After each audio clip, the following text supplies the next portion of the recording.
Olá, bom ter você novamente aqui no canal. Se inscreva, ative o sininho e receba as notificações de novos vídeos.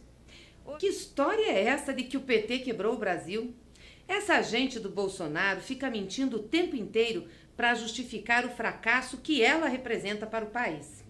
Hoje nós vamos conhecer o histórico da nossa dívida pública e ver que os governos Lula e Dilma foram os períodos em que ela mais caiu, que nós pagamos o Fundo Monetário Internacional e que nos tornamos credores internacionais. Vamos acabar de vez com essa história de que o PT quebrou o Brasil.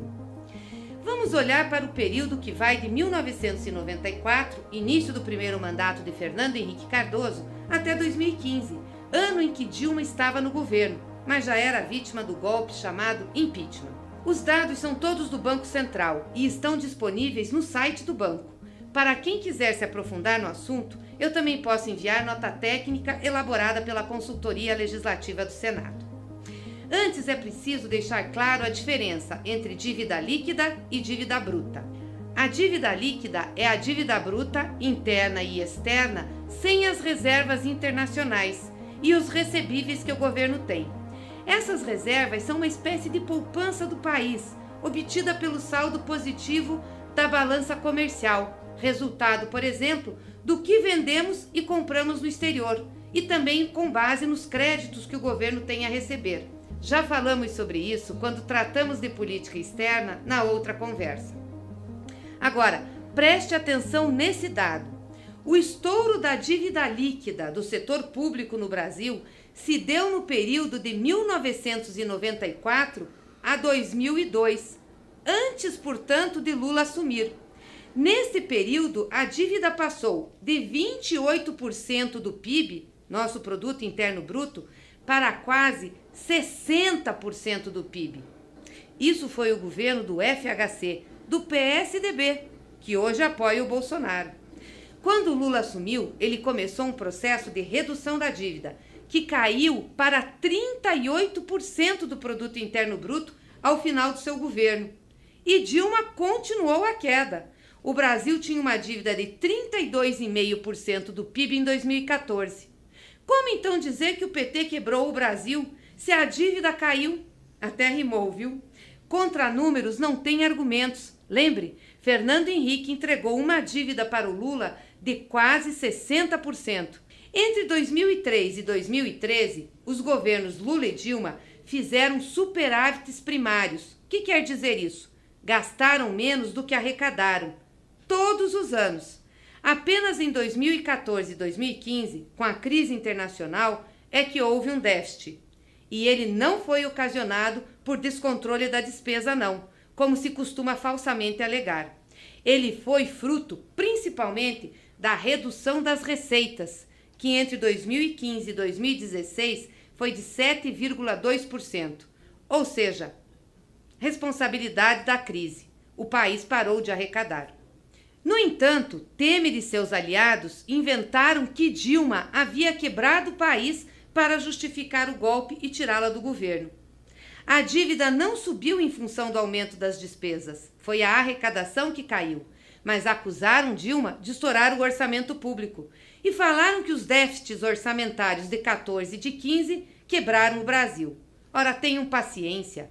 A mentira foi usada, inclusive, para propor a PEC do teto dos gastos, diminuindo as despesas em todas as áreas do governo, inclusive saúde e educação. E sabe por quanto tempo? Por 20 anos. E nós já estamos quebrando o Brasil, essa redução. Agora, se tem uma despesa que subiu, foi a dos juros pagos para os credores da dívida interna. Esses sim estouraram. Em 2015, os pagamentos de juros cresceram 36% em relação a 14%. O mercado financeiro funciona como um verdadeiro agiota e cobra taxas exorbitantes para financiar a nossa dívida interna.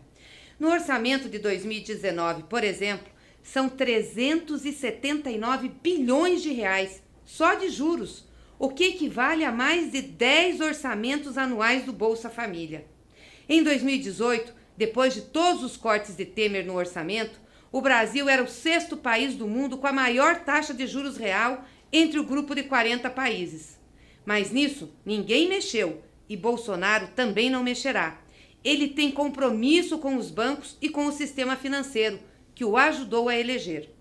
Mas o Congresso Nacional, que em tese representa o povo brasileiro, deveria ir para cima do mercado para baixar os juros ao consumidor final. Hoje, no cartão de crédito, a gente paga até mais de 300%. Nós temos muitos projetos nesse sentido. Bastava aprovar um. Mas não. Ao invés de atacar os juros, o Congresso resolveu, numa disputa política, tirar Dilma e aprovar uma medida que corta dinheiro para as áreas sociais e, portanto, bagunçar a vida do país.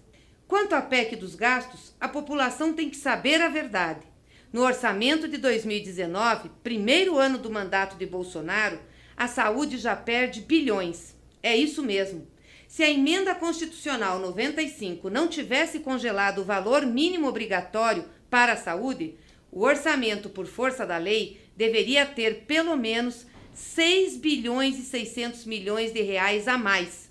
Valores que ajudariam na compra de medicamentos e vacinas, contratação de médicos e assim por diante. Mas mesmo assim, com esses juros exorbitantes, a dívida líquida do Brasil, quando a Dilma sofreu o golpe, era de 39% do PIB. No fim de 2018, com Temer, era de 53%, 14 pontos percentuais de crescimento da dívida. E essa gente diz que foi o PT que quebrou o Brasil? Fala sério. Além de cortarem os gastos sociais, Bolsonaro quer agora vender empresas estatais para cobrir a dívida que eles, seu amigo Temer, criaram. É de uma safadeza sem tamanho. Agora, mais uma coisa muito importante. Em relação à dívida externa, nós fomos muito mais ousados. Deixamos ela negativa. Isso mesmo, de devedores, o Brasil passou a ser credor internacional. Sabe por quê?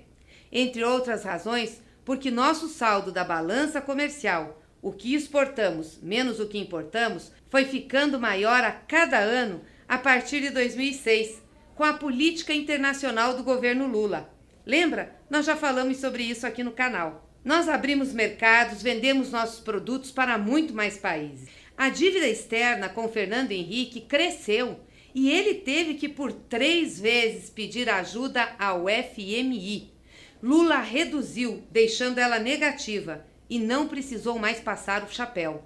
Além disso, pagamos o Fundo Monetário Internacional. Vocês lembram disso? Foi Lula quem pagou.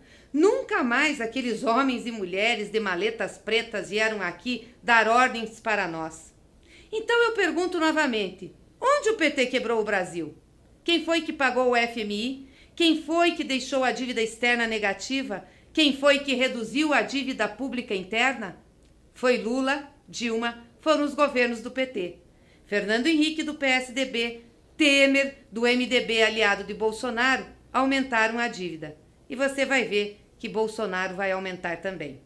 Desafio qualquer um a provar que a dívida pública nos nossos governos, depois que Lula assumiu, aumentou em relação ao governo anterior.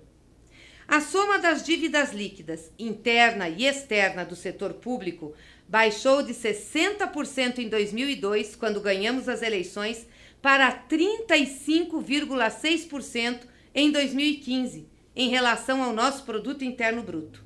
E nunca esqueçam, quem pagou e livrou o Brasil do FMI foi Luiz Inácio Lula da Silva. Se hoje somos credores internacionais, devemos a ele e aos governos do PT. Essa é a verdade. Quem disser o contrário estará mentindo e agindo de má fé. Nos vemos no próximo encontro, aqui no canal. Até lá, um grande abraço.